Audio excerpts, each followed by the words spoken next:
राधा वल्लभ शरीर शिव नाम श्री वंचन। श्री दुर्गा सप्तशती की कथा सुनने मात्र से मनुष्य के सभी दुख दूर हो जाते हैं और उसे माँ का आशीर्वाद प्राप्त होता है। महर्षि मार्कंडेय बोले, सूर्य के पुत्र श्रावणी की उत्पत्ति की कथा विस्तार पूर्वक कहता हूँ। सुनो। श्रावणी महामाया की कृपा से जिस प्रकार मनवंतर के स्वामी हुए उसका भी हाल सुनो। पहले स्वरोचिस नामक राज्य था।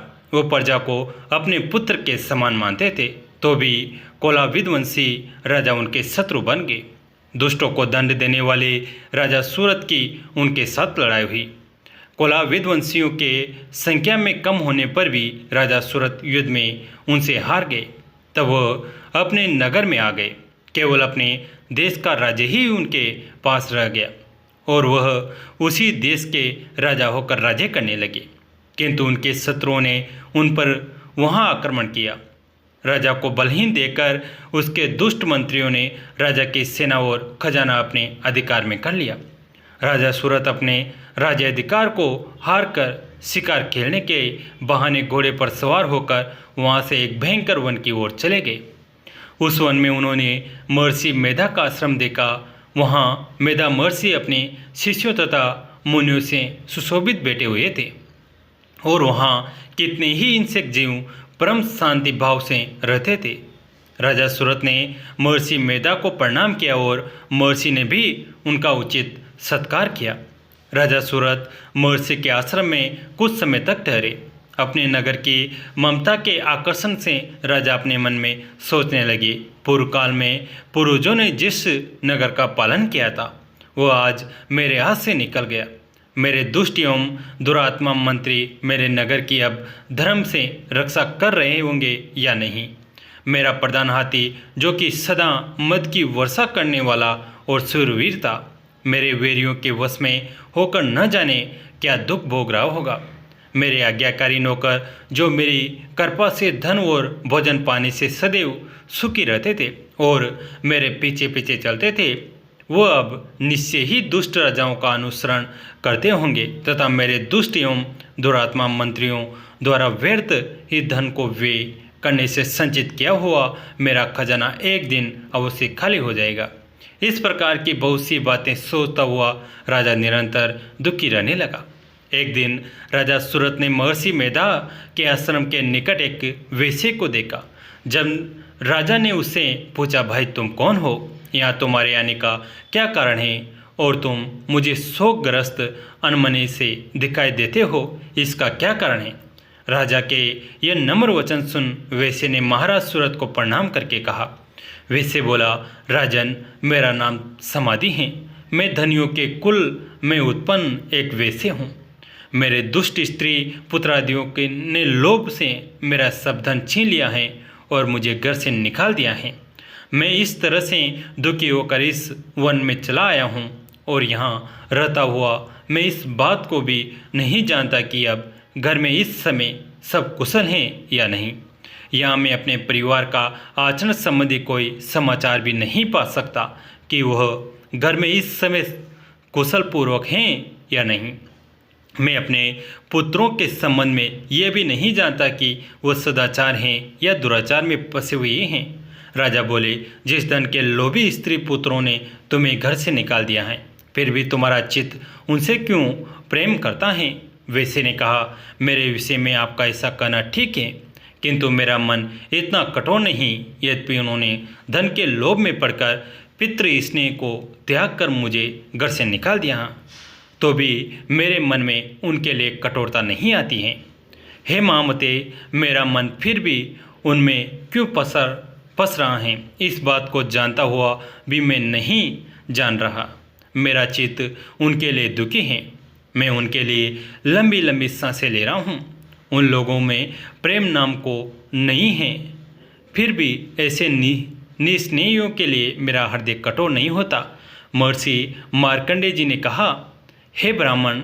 इसके पश्चात महाराजा सूरत और वह वैश्य दोनों महर्षि मेधा के समीप गए और उनके साथ यथा योग्य न्याय संभाषण करके दोनों ने वार्ता आरंभ की। राजा बोले, हे भगवान, मैं आपसे एक बात पूछना चाहता हूँ, सो आप कृपा करके मुझे बताइए। मेरा मन अधीन नहीं है, इससे मैं बहुत दुखी हूँ। राज्य धन आदि की चिंता अभी तक मुझे बनी हुई है और मेरी यह ममता अज्ञानियों की तरफ बढ़ती ही जा रही है। और यह समाधि नामक वेश्य भी अपने घर से अपमानित होकर आया है। इसके स्वजनों ने भी इससे त्याग दिया है। स्वजनों से त्यागा हुआ भी ये उनसे हार्दिक प्रेम रखता है। इस तरह हम दोनों ही दुखी हैं। हे महाभाग, उन लोगों के अवगुणों को देखकर भी हम दोनों के मन में उनके लिए ममता जनित आकर्षण उत्पन्न हो रहा है। हमारे ज्ञान रहते हुए भी ऐसा क्यों है? अज्ञानी मनुष्य की तरह हम दोनों में ये मूर्खता क्यों है? महर्षि मेधा ने कहा, विषम मार्ग का ज्ञान सब जंतुओं को है। सबों के लिए विषय पड़ता होते हैं। कुछ प्राणी दिन में नहीं देखते और कुछ रात को, परंतु कई जीव ऐसे हैं जो दिन तथा रात दोनों में देख सकते हैं। ये सत्य है कि मनुष्यों में ज्ञान प्रदान है, किंतु केवल मनुष्य ही ज्ञानी नहीं होता, पशु पक्षी आदि भी ज्ञान रखते हैं। जैसे ये पशु पक्षी ज्ञानी हैं, वैसे ही मनुष्यों का ज्ञान है, और जो ज्ञान मनुष्यों में वैसे ही पशु पक्षियों में है, तथा अन्य बातें भी दोनों में एक जैसी पाई जाती हैं। ज्ञान होने पर भी इन पक्षियों की ओर देखो कि अपने भूख से पीड़ित बच्चों को चोंच में कितने प्रेम से अन्न के दाने डालते हैं। हे राजन, ऐसा ही प्रेम मनुष्यों में अपनी संतान के प्रति भी पाया जाता है। लोभ के कारण अपने उपकार का बदला पाने के लिए मनुष्य पुत्रों की इच्छा करते हैं और इस प्रकार मोह के गड्ढे में गिरा करते हैं। भगवान शरीर की जो माया है, उसी से ये संसार मोहित हो रहा है। इसमें आश्चर्य की कोई बात नहीं, क्योंकि वह भगवान विष्णु की योग निंद्रा है। ये माया ही तो है जिसके कारण संसार मोह में जकड़ा हुआ है। यही महामाया भगवती देवी ज्ञानियों के चित्त को बलपूर्वक खींचकर मोह में डाल देती हैं और उसी के द्वारा संपूर्ण जगत की उत्पत्ति होती है। यही भगवती देवी प्रसन्न होकर मनुष्य को मुक्ति प्रदान करती हैं। यही संसार के बंधन का कारण है तथा संपूर्ण ईश्वरों की भी स्वामिनी है। महाराज सूरत ने पूछा, भगवान, वो देवी कौन सी है जिसको आप महामाया कहते हैं? हे ब्राह्मण, वह कैसे उत्पन्न हुई और उसका कार्य क्या है? उसके चरित्र कौन कौन से हैं? प्रभु, उसका जैसा प्रभाव हो, जैसा स्वरूप हो, वो सभी कृपा कर मुझसे कहिए, मैं आपसे सुनना चाहता हूँ। महर्षि मेधा बोले, राजन, वो देवी तो नित्य स्वरूपा है। उसके द्वारा यह संसार रचा गया है। तब भी उसकी उत्पत्ति अनेक प्रकार से होती हैं। वो सब आप मुझसे सुनो। वो देवताओं का कार्य सिद्ध करने के लिए प्रकट होती हैं। उस समय वह उत्पन्न हुई कहलाती हैं। संसार को जल में करके जब भगवान विष्णु योग निंद्रा का आश्रय लेकर शेषशैया पर सो रहे थे, तब मधु केटप नाम के 2 असुर उनके कानों के मेल से प्रकट हुए और वह श्री ब्रह्मा जी को मारने के लिए तैयार हो गए। श्री ब्रह्मा जी ने जब उन दोनों को अपनी ओर आते देखा और यह भी देखा कि भगवान विष्णु योग निंद्रा का आश्रय लेकर सो रहे हैं, तो वह उस समय श्री भगवान को जगाने के लिए उनके नेत्रों में निवास करने वाली योग निंद्रा की स्तुति करने लगी। श्री ब्रह्मा जी ने कहा, हे देवी, तुम ही स्वदा और तुम ही वस्तकार हो। स्वर भी तुम्हारा ही स्वरूप है। तुम ही जीवन देने वाली सुधा हो। नित्य अक्षर प्रणव में आकार, उकार, मकार, इन तीनों में माताओं के रूप में तुम ही स्थित हो। इनके अतिरिक्त जो बिंद पद अर्धमात्रा हैं, जिसका कि विशेष रूप से उच्चारण नहीं किया जाता है, हे देवी, वो भी तुम ही हो। हे देवी, संध्या, सावित्री तथा परम जननी तुम ही हो। तुम इस विश्व को धारण करने वाली हो। तुमने ही इस जगत की रचना की है और तुम ही इस जगत का पालन करने वाली हो। तुम ही कल्प के अंत में सबको भक्षण करने वाली हो। हे देवी, जगत की उत्पत्ति के समय तुम श्रेष्ठी रूपा होती हो, पालन काल में स्थिति रूपा हो और कल्प के अंत में संहार रूप धारण कर लेती हो। तुम ही महाविद्या, महामाया, महामेधा, महारात्रि और मोहरात्रि हो। श्री ईश्वरी और बोध स्वरूपा बुद्धि भी तुम ही हो। लज्जा, पुष्टि, तुष्टि, शांति और समा भी तुम ही हो। तुम खंडक धारिणी, शूल धारिणी, घोर रूपा तथा गदा, चक्र, शंख और धनुष को धारण करने वाली हो। बाण, भुसुंडी और परिगेह भी तुम्हारे अस्त्र हैं। तुम सौम्य और सौम्यतर हो, यही नहीं बल्कि जितनी भी सौम्य तथा सुंदर वस्तुएं इस संसार में हैं उन सबसे बढ़कर सुंदर तुम हो। पर अपर सबसे पर रहने वाली सुंदर तुम ही हो। हे सर्वेश्वर रूपे देवी, जो भी असत पदार्थ हैं और उनमें जो शक्ति हैं वह तुम ही हो। ऐसी अवस्था भी भला तुम्हारी स्तुति कौन कर सकता है। इस संसार की सृष्टि, पालन और संहार करने वाले जो भगवान हैं उनको भी जब तुमने निंद्रा के वशीभूत कर दिया है तो फिर तुम्हारी स्तुति कौन कर सकता है। मुझे भगवान विष्णु तथा भगवान शंकर को शरीर धारण कराने वाली तुम ही हो। तुम्हारी स्तुति करने की शक्ति किसमें है। हे देवी, तुम तो अपने इन उद्धार प्रभावों के कारण ही प्रशंसनीय हो। मधु और केटप जो भयंकर असुर हैं, इन्हें मुंह में डाल दो और श्री हरि भगवान विष्णु को भी जल्दी जगा दो और उनमें इनको मार डालने की बुद्धि भी उत्पन्न कर दो। महर्षि मेधा बोले, हे राजन, जब श्री ब्रह्मा जी ने देवी से इस प्रकार स्तुति करके भगवान को जगाने तथा मधु और केटप को मारने के लिए कहा तो वह भगवान श्री विष्णु के नेत्र, मुख, नासिका, बाहों, हृदय और वक्ष स्थल से निकलकर ब्रह्मा जी के सामने खड़ी हो गई। उनका ऐसा करना था कि भगवान श्री हरि तुरंत जाग उठे और दोनों असुरों को देखा जो कि अत्यंत बलवान तथा पराक्रमी थे और मारे क्रोध के जिनके नेत्र लाल हो रहे थे और जो ब्रह्मा जी का वध करने के लिए तैयार थे। तब क्रोध हो उन दोनों दुरात्मा असुर के साथ भगवान श्री हरि पूरे 5000 वर्ष तक लड़ते रहे। एक तो वह अत्यंत बलवान तथा पराक्रमी थे, दूसरे महामाया ने भी उन्हें मोह में डाल रखा था। अतः वह श्री भगवान से कहने लगे, हम दोनों तुम्हारी वीरता से अत्यंत प्रसन्न हैं, तुम हमसे कोई वर मांगो। भगवान ने कहा, यदि तुम मुझ पर प्रसन्न हो तो अब तुम मेरे हाथों से मर जाओ। बस इतना सा ही वर मैं तुमसे मांगता हूँ, यहाँ दूसरे वर से क्या प्रयोजन है। महर्षि मेधा बोले, इस तरह से जब वह धोखे में आ गए और अपनी चारों ओर जल ही जल देखा तो भगवान श्री हरि से कहने लगे, जहाँ पर जल न हो, सूखी जमीन हो, उसी जगह हमारा वध कीजिए। महर्षि मेधा कहते हैं, तथास्तु कहकर भगवान श्री हरि ने उन दोनों को अपनी जांघ पर लेटाकर उन दोनों के सिर काट डाले। इस तरह से ये देवी श्री ब्रह्मा जी के स्तुति करने पर प्रकट हुई थी। अब तुमसे उनके प्रभाव का वर्णन करता हूँ, सो सुनो। जय जय श्री राधे। आगे की कथा अगले अध्याय में। कैसी लगी आज की कथा? अगर अच्छी लगे तो इसे अपने दोस्तों के साथ, फैमिली के साथ शेयर करें। कहानी अंत तक सुनने के लिए आप सभी का तहे दिल से धन्यवाद। राधा वल्लभ श्री शिव नवन श्रीवंचन। आज की कथा नवरात्रि की संपूर्ण कथा है। इसको अंत तक जरूर सुनेगा, तभी आपको पूरा फल प्राप्त होगा। नवरात्रि का आरंभ हो चुका है। अगले 9 दिनों तक माँ दुर्गा के अलग अलग स्वरूपों की उपासना की जाएगी। माता रानी की पूजा अर्चना के साथ आपको इस कथा का पाठ भी जरूर करना चाहिए। श्री दुर्गा नवरात्रि व्रत कथा करने से आपको सभी 9 देवियों की कृपा प्राप्त होगी।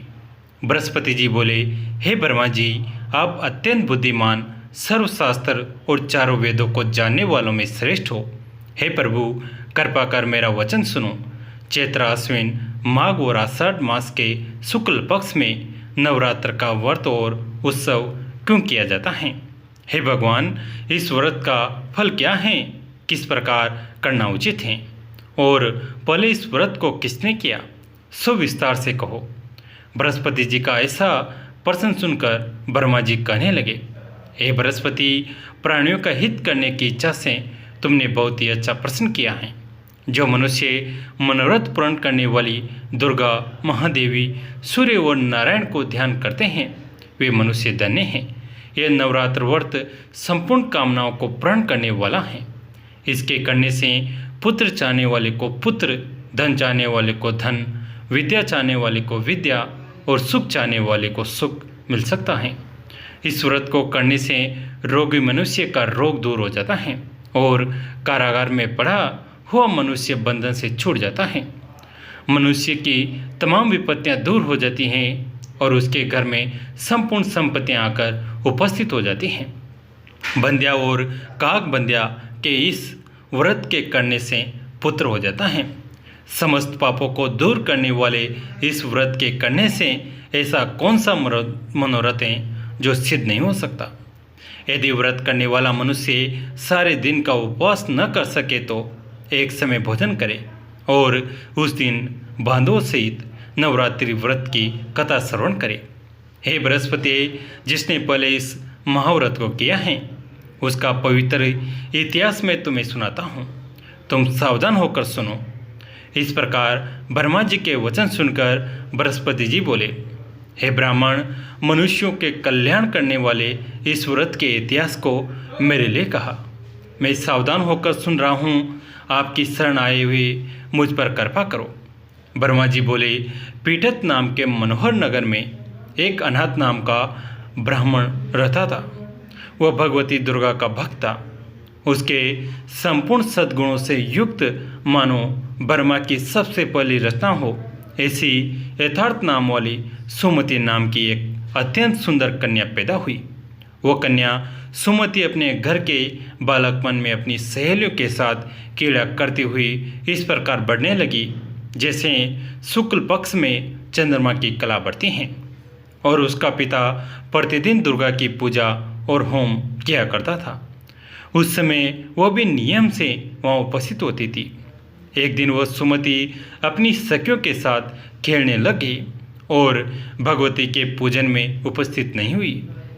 उसके पिता को पुत्री की ऐसी असावधानी देखकर क्रोध आया और पुत्री से कहने लगा कि हे दुष्ट पुत्री, आज प्रभात से तुमने भगवती का पूजन नहीं किया, इस कारण मैं किसी कुष्ठी और जय माता दी दरिद्र मनुष्य के साथ तेरा विवाह करूँगा। इस प्रकार कुपित पिता के वचन सुनकर सुमति को बड़ा दुख हुआ और पिता से कहने लगी कि हे पिताजी, मैं आपकी कन्या हूँ, मैं आपके सब तरह से अधीन हूँ, जैसा आपकी इच्छा हो मेरा विवाह कर सकते हो, होगा वही जो मेरे भाग्य में लिखा है। मेरा तो इस पर पूर्ण विश्वास है। मनुष्य न जाने कितने मनोरथों से को चिंतन करता है, पर होता वही है जो भाग्य में विधाता ने लिखा है। जो जैसा करता है उसको फल भी उस कर्म के अनुसार ही मिलता है, क्योंकि कर्म करना मनुष्य के अधीन है पर फल देव के अधीन है। जैसे अग्नि में पड़े हुए तर्ण दी उसको अधिक प्रदीप्ति कर देते हैं, उसी तरह अपनी कन्या के ऐसे निर्भयता से कहे हुए वचन सुनकर उस ब्राह्मण को अधिक क्रोध आया। तब उसने अपनी कन्या का एक कुष्ठी के साथ विवाह कर दिया और अत्यंत क्रोध होकर पुत्री से कहने लगा कि जाओ जाओ, जल्दी जाओ, अपने कर्म का फल भोगो। देखें केवल भाग्य के भरोसे पर रहकर क्या करते हैं। इस प्रकार से कहे हुए पिता के कटु वचनों को सुनकर सुमति अपने मन में विचार करने लगी, अहो मेरा बड़ा दुर्भाग्य है जिससे मुझे ऐसा पति मिला। इस तरह अपने दुख का विचार करती हुई वह सुमति अपने पति के साथ वन चली गई और भयानक वन में कुशाई युक्त उस स्थान पर उन्होंने वह रात बड़े कष्ट से व्यतीत की। उस गरीब बालिका की ऐसी दशा देखकर भगवती पूर्व पुण्य के प्रभाव से प्रकट होकर सुमति से कहने लगी कि हे ब्राह्मणी, मैं तुम पर प्रसन्न हूँ, तुम जो चाहो वरदान मांग सकती हो। मैं प्रसन्न होने पर मनोवांछित फल देने वाली हूँ। इस प्रकार भगवती दुर्गा का वचन सुनकर ब्राह्मणी कहने लगी कि आप कौन हैं जो मुझ पर प्रसन्न हुई हो। ये सब मेरे लिए कहा और अपनी कृपा दृष्टि से मुझ दासी को कृतार्थ करो।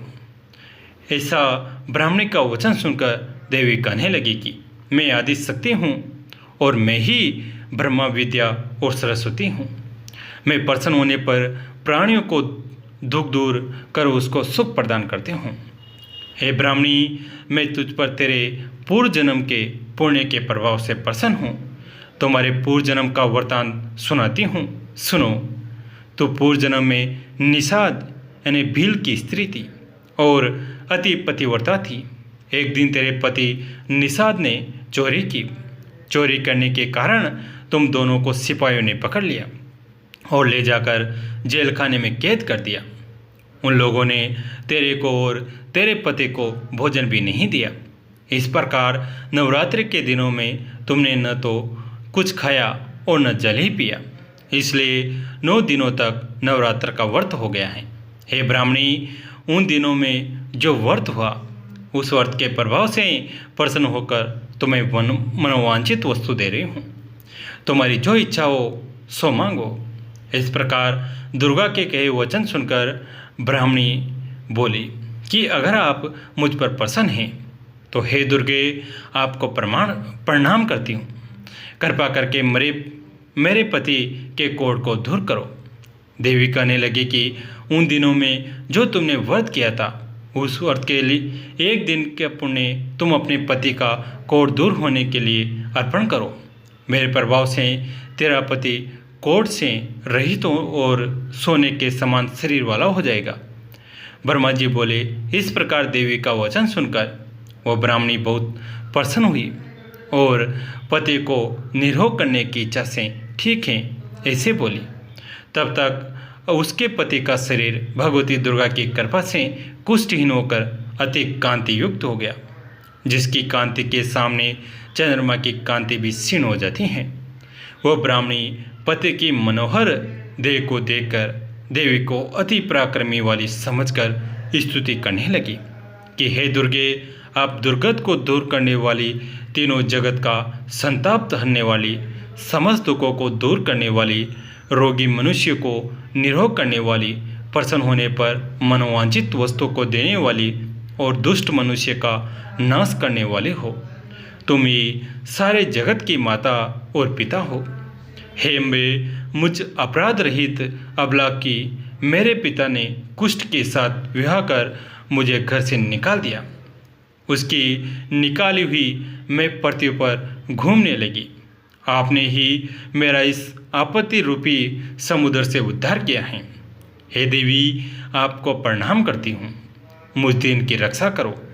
ब्रह्मा जी बोले कि हे बृहस्पति, इस प्रकार उस सुमति ने मन से देवी की बहुत स्तुति की।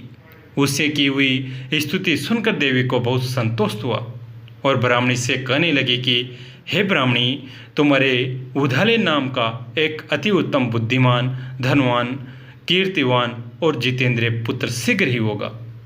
ऐसा कहकर वह देवी उस ब्राह्मणी से फिर कहने लगी कि हे ब्राह्मणी, और जो कुछ तेरी इच्छा हो वही मनोवांछित वस्तु तुम मांग सकती हो। ऐसा भगवती दुर्गा का वचन सुनकर सुमति बोली कि हे भगवती दुर्गे, अगर आप मेरे पर प्रसन्न हो तो कृपा कर मुझे नवरात्रि विधि बताइए। हे दयावती, जिस विधि से नवरात्रि व्रत करने से आप प्रसन्न होती हैं, उस विधि और उसके फल को मेरे लिए विस्तार से वर्णन करें। इस प्रकार ब्राह्मणी के वचन सुनकर दुर्गा कहने लगी कि हे ब्राह्मणी, मैं तुम्हारे लिए संपूर्ण पापों को दूर करने वाली नवरात्रि व्रत विधि को बतलाती हूँ, न जिसको सुनने से तमाम पापों से छूटकर मोक्ष की प्राप्ति हो जाती है। अश्विन मास के शुक्ल पक्ष की प्रतिपदा से लेकर 9 दिन तक विधि पूर्वक व्रत करे। यदि दिन भर का व्रत न कर सके तो एक समय का भोजन करे। पढ़े लिखे ब्राह्मणों से पूछकर घट स्थापना करे और वाटिका बनाकर उसको प्रतिदिन जल से सींचे। माँ काली, माँ लक्ष्मी और माँ सरस्वती की मूर्तियाँ बनाकर उसकी नित्य विधि सहित पूजा करें और पुष्पों से विधि पूर्वक अर्घ्य दे। बिजोरा के फूल से अर्घ्य देने से रूप की प्राप्ति होती है। जायफल से, कीर्ति दाग से कार्य की सिद्धि होती है। आंवले से सुख और केले से भूषण की प्राप्ति होती है। इस प्रकार फलों से अर्घ्य देकर यथाविधि हवन करें। खांड, घी, गेहूँ, शहद, जौ, तिल, भिंब, नारियल, धाक और कदम्ब, इनसे हवन करें। गेहूँ होम करने से लक्ष्मी की प्राप्ति होती है। खीर व चंपा के पुष्पों से धन और पत्नों से तेज और सुख की प्राप्ति होती है। आंवले से कीर्ति और केले से पुत्र हो। कमल से राज सम्मान और दुखों से सुख संपत्ति की प्राप्ति होती है। व्रत करने वाला मनुष्य इस विधान से होम कर आचार्य को अत्यंत नम्रता के साथ प्रणाम करे और यज्ञ की सिद्धि के लिए उसे दक्षिणा दे। इस महाव्रत को पहले बताए हुई विधि के अनुसार जो कोई करता है उसके सब मनोरथ सिद्ध हो जाते हैं। इसमें तनिक भी संशय नहीं है। इन 9 दिनों में जो कुछ दान आदि दिया जाता है उसका करोड़ों गुना फल मिलता है। इस नवरात्रि के व्रत करने से ही अश्वमेध यज्ञ का फल मिलता है। हे ब्राह्मणी, इस संपूर्ण कामनाओं को पूर्ण करने वाले उत्तम व्रत को तीर्थ मंदिर अथवा घर में ही विधि के अनुसार करें। ब्रह्मा जी बोले कि हे बृहस्पति, इस प्रकार ब्राह्मणी को व्रत की विधि और फल बतलाकर देवी अंतर्ध्यान हो गई। जो मनुष्य या स्त्री इस व्रत को भक्तिपूर्वक करता है वो इस लोक में सुख पाकर अंत में दुर्लभ मोक्ष को प्राप्त होता है। हे बृहस्पति, दुर्लभ व्रत का महात्म्य मैंने तुम्हारे लिए बताया है। ऐसा ब्रह्मा जी के वचन सुनकर बृहस्पति जी आनंद के कारण रोमांचित हो गए और ब्रह्मा जी से कहने लगे, हे ब्रह्मा जी, आपने मुझ पर अति कृपा की जो अमृत के समान इस नवरात्रि व्रत का महात्म्य सुनाया। हे प्रभु, आपके बिना और कौन इस महात्म्य को सुना सकता है। ऐसे बृहस्पति जी के वचन सुनकर ब्रह्मा जी बोले कि हे बृहस्पति, तुमने सब प्राणियों का हित करने वाले इस अलौकिक व्रत को पूछा है, इसलिए तुम धन्य हो। ये भगवती शक्ति संपूर्ण लोगों का पालन करने वाली हैं। इस महादेवी के प्रभाव को कौन जान सकता है। जय जय श्री राधे। कैसी लगी आज की कथा?